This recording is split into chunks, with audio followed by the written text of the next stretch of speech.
Bonjour.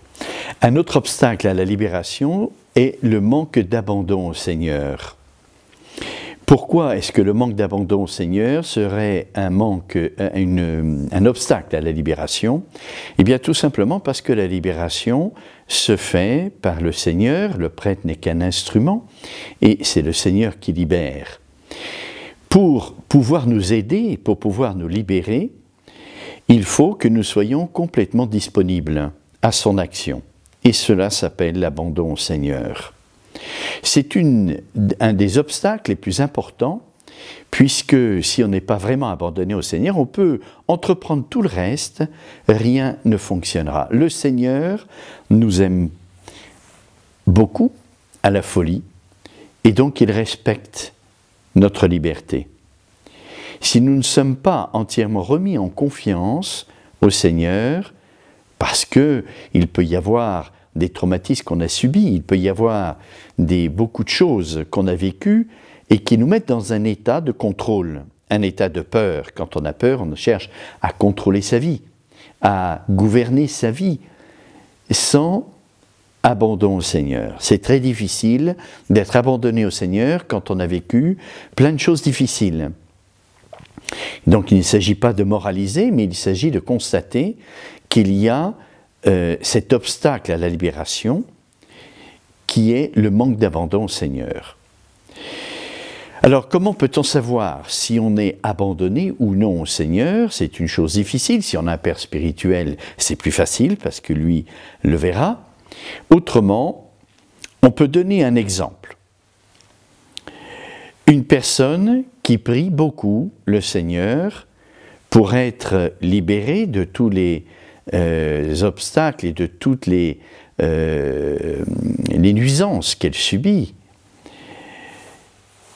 Malgré sa prière, elle n'est pas exaucée. Alors il peut y avoir deux réactions possibles. Soit on dit au Seigneur, eh bien, je t'ai prié beaucoup, tu ne m'as pas exaucé, montre-moi ce qui ne va pas bien dans ma prière, que je puisse corriger pour être exaucé.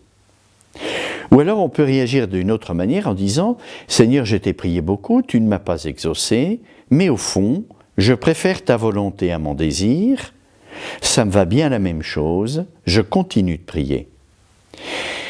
Évidemment, le deuxième mode de réaction est complètement abandonné au Seigneur. Le premier mode peut l'être aussi, mais aussi peut ne pas l'être.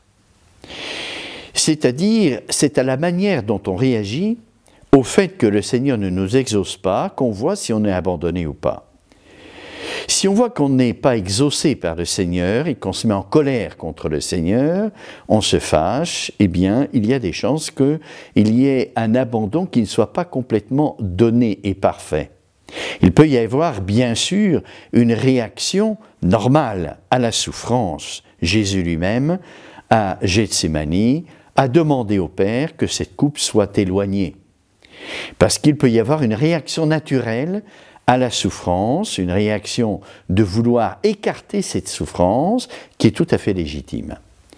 Mais si j'ai une première réaction de colère contre le Seigneur, puis je me reprends en disant « mais non, c'est stupide, le Seigneur c'est ce qu'il fait, c'est sa sagesse, sa conduite, je ne la comprends pas. Mais je veux continuer à prier et à espérer que le Seigneur m'aidera. » Eh bien, c'est suffisant pour que l'obstacle soit enlevé à la libération. Il peut très bien y avoir une réaction d'incompréhension. C'est-à-dire, je ne comprends pas comment le Seigneur me guide. Ça ne veut pas dire qu'on n'est pas abandonné. La conduite de Dieu nous dépasse complètement. Et donc c'est normal qu'on ne comprenne pas et qu'on ait une réaction, non pas de colère contre Dieu, mais d'incompréhension. Cela n'empêche pas qu'on peut être abandonné au Seigneur. Le véritable abandon, c'est une confiance. Ce n'est pas un abandon psychologique. L'abandon psychologique, c'est de tout laisser tomber, en disant, je sais que le Seigneur seul peut m'aider, et donc j'arrête de lutter et j'attends que le Seigneur me vienne en aide. Ça, ce n'est pas l'abandon divin. L'abandon divin est une arrête.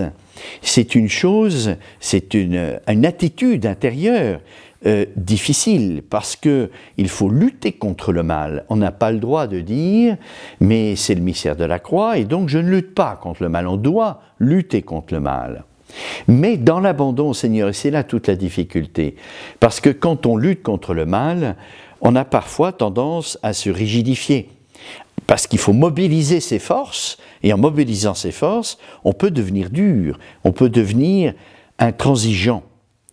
Et ça peut nuire à l'abandon au Seigneur. Alors, combattre contre le mal de toutes ses forces n'est pas contraire à l'abandon. Qu'est-ce qui permet de vivre l'abandon total au Seigneur en s'engageant de toutes ses forces dans la lutte contre le mal? C'est la pauvreté. C'est-à-dire, je lutte contre le mal en remettant tout au Seigneur. Je lutte contre le mal dans la pauvreté, c'est-à-dire je ne regarde pas les résultats de ce que j'entreprends. Ça appartient au Seigneur. Si le Seigneur le veut, eh bien, les choses se feront tout simplement. Voilà. Eh bien, nous pouvons aussi être plus abandonnés au Seigneur grâce à l'accompagnement spirituel, un prêtre, encore une fois, la grâce, pour faire ce chemin d'abandon au Seigneur aux personnes qui le demandent. Il y a aussi, bien sûr, le chemin d'abandon de la petite Thérèse de l'Enfant Jésus, la consécration à l'abandon, pour s'abandonner au Seigneur, totalement au Seigneur. Il y a Sainte Faustine, bien sûr, le chemin de miséricorde est aussi un chemin par lequel on s'abandonne à l'amour complet du Seigneur, parce que nous savons que le Seigneur est amour. Voilà. En gros, on peut aussi, les chemins qui nous permettent de nous abandonner au Seigneur, on peut prier, bien sûr, l'Esprit Saint, et même on doit le faire, pour être plus abandonné au Seigneur. Et là, il s'agit du don de crainte. On peut demander à l'Esprit Saint de nous donner, de souffler dans cette capacité qu'on a à recevoir. Le souffle de l'Esprit Saint l'aide dans le don de crainte. Le don de crainte est particulièrement lié à l'abandon du Seigneur, parce que la béatitude liée au don de crainte, selon l'enseignement des pères de l'Église, c'est la béatitude des pauvres.